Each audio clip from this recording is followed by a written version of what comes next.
What's up, Homestead homies? Welcome back to another exciting episode of Off Grid with Doug and Stacy. We've had rain on and off today, so what I'm going to be doing is kind of just doing some tidy work around here. If you guys have been following our channel for a while, and if you haven't been, welcome to our channel. We're Off Grid with Doug and Stacy. We live in the Midwest in a log cabin that we built ourselves with no solar power or wind turbines or anything like that. We live the pioneer life in the 21st century. And I've been working on this area between our log cabin and our outdoor kitchen, kind of fancying it up a little bit, you know, making it aesthetically pleasing. One of the things my wife and I always say to people that are thinking about this lifestyle of living off grid is that you don't have to live like a refugee.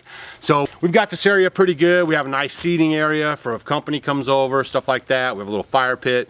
So what I'm gonna do right now is I'm gonna show you guys a tip in case you ever install landscape timbers and or if you use railroad ties, which we don't suggest, but some people do them, on how you can put them in, install them, and keep them down.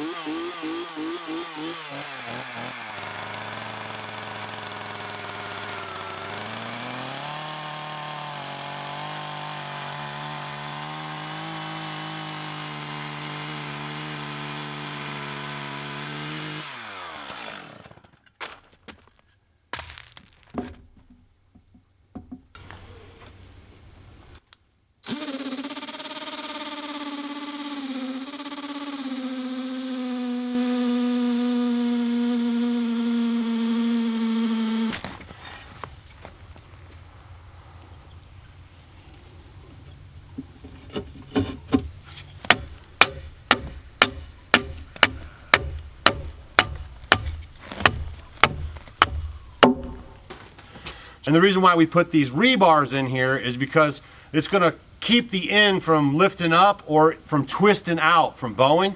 Kind of like I did with the log cabin. In the log cabin, every couple courses of logs, I actually drilled a hole through the center and into the log below it, and then dropped a piece of rebar in there. When this thing starts to warp because it's outside all the time, it just keeps it from bowing really, really bad. So we're going to tap down this end right here and then keep on going.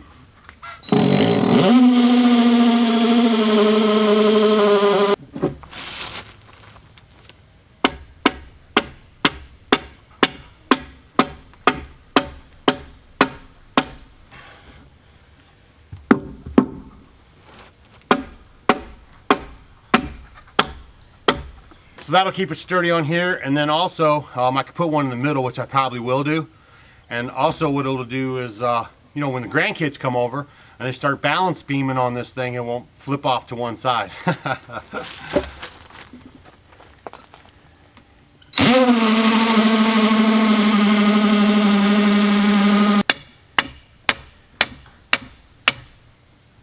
Somebody's here. Who's that?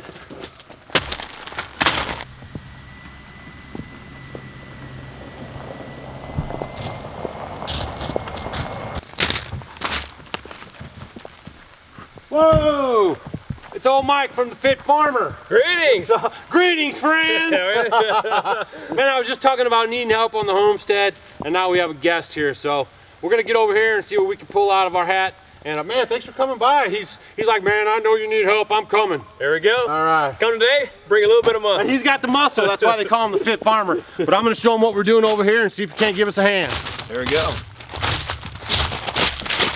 Oh yeah.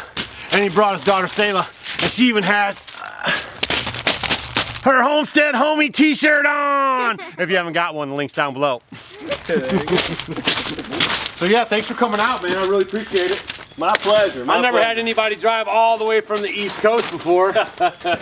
Actually, they were in the area, and they got a hold of me and asked if they could stop by, so we thought that'd be kind of cool. Yeah. And since they showed up, we're going to try to put this one to work a little bit. Sometimes people show up to hang out and do YouTube stuff, and they shoot videos and leave.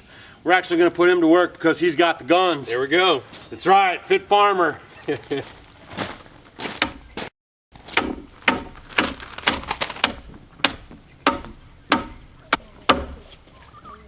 bing, bada boom. All right, we'll grab that long one. Okay. And we'll put it on top of those. Yeah.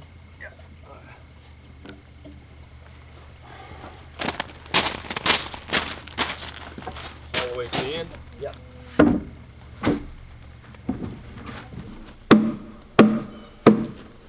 This is pretty good. I think I'm kind of liking this YouTube visit. I think I need to go to the other side. So in case you guys didn't know, Mike and his family live in a yurt in the Carolinas. We sure do. Yeah, and it's hot there, but they got air conditioning. They had cheap. I watched their videos. They got that in. Boy, they were doing the happy dance around there. Mama was happy. Yeah, but they were raising their family, and they do market gardening. So why don't you tell them a little bit about what's going on at your farm, in your yurt, and why are you hanging around Missouri? Because he really didn't come here to help me, but he did make us part of his stop just to hang out. All right. Well, first I want to thank you for inviting us out to the Yeah, it was Homesteading awesome. Life Conference. We had an absolute blast, and it was totally neat being able to connect with many of the people out there. Yeah. And while we were there, we were able to meet the folks at Baker Creek. And why we came to Missouri is we actually went to visit their farm, where they have their setup, and it was totally neat experience. And he's talking about Baker Creek Seed Company, one of the largest seed companies that sell heirloom seeds in the world. It is, and they have a fantastic operation. Yeah. And then while we were out visiting, I said, why not go visit Doug? Yeah, because Stacy's gone. She actually went to Chicago for this health and nutrition thing, because we're always continuing our education here. So he showed up, she was gone. Worked out kind of good because we're able to knock some stuff out. Yeah, since you were lonely, we figured we'd come give you some company. They didn't bring any food. I got gypped. Did you guys watch the last video? She said, no water, no food. I gave her the water, and then she went out of town. So we're giving a little bit of company today and a little bit of help. But if you haven't seen our channel is Farm Fit, and I'm also called The Fit Farmer, so feel free to check out our channel. We share our day-to-day adventures on our farm. We run a market garden, and we live in this crazy thing called a yurt, as Doug said, and it's basically a glorified tent, and it was an easy way for us to get started on our homestead. So make sure you check us out. We also share tips on how you can stay fit both on the farm and off the farm as far as keeping your body in shape. Those are some of the things that we share on our farm. Also, Show them what you got. Show them what you got. got a little bit of guns. You got some guns right there. Little 9mm. You want to see them 45s? There you go. That's the 1911 right there. I used to be into bodybuilding, and that is partly how I got into farming, being really interested in where my food came from. And then once I began having children and having a family, I really wanted to be more connected with where my food came from. And that is some of the things that we share on our channel and help people to connect to their food. Yeah, and you haven't always lived in a yurt, right? No, we haven't. We actually lived in the city, and we sold pretty much everything we had to pursue this life of growing our own food and living on a homestead where we can live life more connected together. There's a big trend going on here. A lot of people are ditching city life and running out to some land and living the life the way they want it to live. That's exactly right. So how's that market gardening going for you? It's fantastic. When you're getting started on your homestead, some of the things that you want to figure out is how you are going to fund what you're doing in your operation. So that way you have the means to live. And market gardening for me was one of those things. So we basically sell crops, produce to CSA customers, to restaurants, and other customers as well. I want you guys to really notice something right now. He keeps inching closer to the screen because I am so big. Yeah. I think he's trying to make it look like he's a little taller than he is. Yeah, I see him, he keeps kind of coming a little closer, and I keep getting a little further back. I think I figured this guy out all right. Hey guys, thanks for watching our video. You might want to check out these videos. And if you want to become a homestead homie, click the picture of us below. We will see you tomorrow.